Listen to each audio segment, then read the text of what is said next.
बिस्मिल्लाहिर्रहमानिर्रहीम।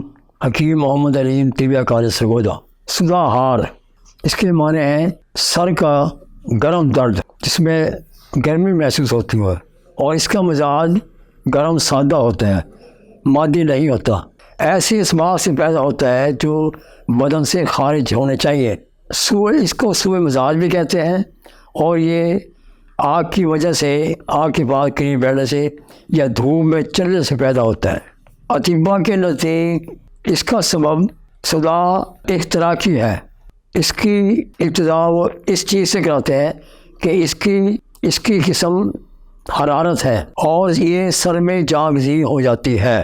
मसलन सर्द गर्म मौसमों में चलने फिरने से हरारत आती है, जैसे कि आम तौर पर गर्मियों में लू लगना कहते हैं जिसको।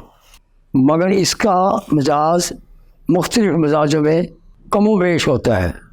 चुनाचे बाज़ लोगों में गुस्सा करने से कम हो जाती है, या ऐसा भी होता है कि बाज़ औक़ात ठंडा पानी पीने से भी इसमें कमी आ जाती है और बाज़ लोगों को इससे बगैर गुस्ल के ही आराम आ जाता है। अलामात ये सर दर्द की जो किस्म है ये बैरूनी गर्मी की वजह से होती है। अगर सर की जिल्द को हाथ लगाए तो वो गर्म महसूस होती है, यानी छूने से। पेशाब और पखाना इत्ताल पर कायम रहते हैं, यानी पेशाब की रंगत अतरजी होती है, हल्का जर्द। पेशाब में झाग नहीं होती और हल्की सी रंगत इसकी जर्द महसूस होती है। पखाना भी इस किस्म का होता है कि हल्की सी इसमें नारियत, यानी आग की तरह हल्की सी मिलकर ये महसूस होती है। पखाने में कतन झाग नहीं होता। इस मज़े में कान का बजना और लुआब व दान खुश्क होता है। दिमाग में बोझ महसूस होता है, प्यास की वजह से मुंह खुश्क हो जाता है। हवा की तादील करें और मरीज़ को छाँव में या ठंडी जगह पर रखें।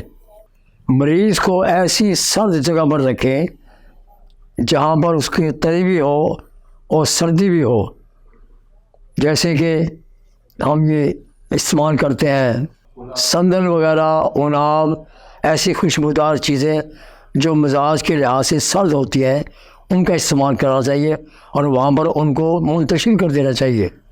ऐसी ग़िज़ाएँ सुगाएँ जिसमें काफूर की हल्की सी मिक़दार हो और इसी तरह से खुशबूदार चीज़ें जो ठंडी हो वो सुगाएँ।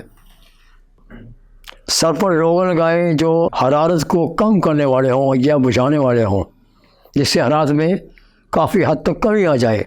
ग़िज़ा के तौर पर ऐसे मरीज़ों को ठंडी ग़िज़ाएँ जैसे कद्दू, टिंडे, पालक और धनिया उसमें डाला गया हो, या ऐसा शोरमा हो जिसमें सब्ज़ियाँ डाली गई हैं, मसलन पालक, इस किस्म की ग़िज़ाएँ मरीज़ को बड़ा फ़ायदा करेंगी।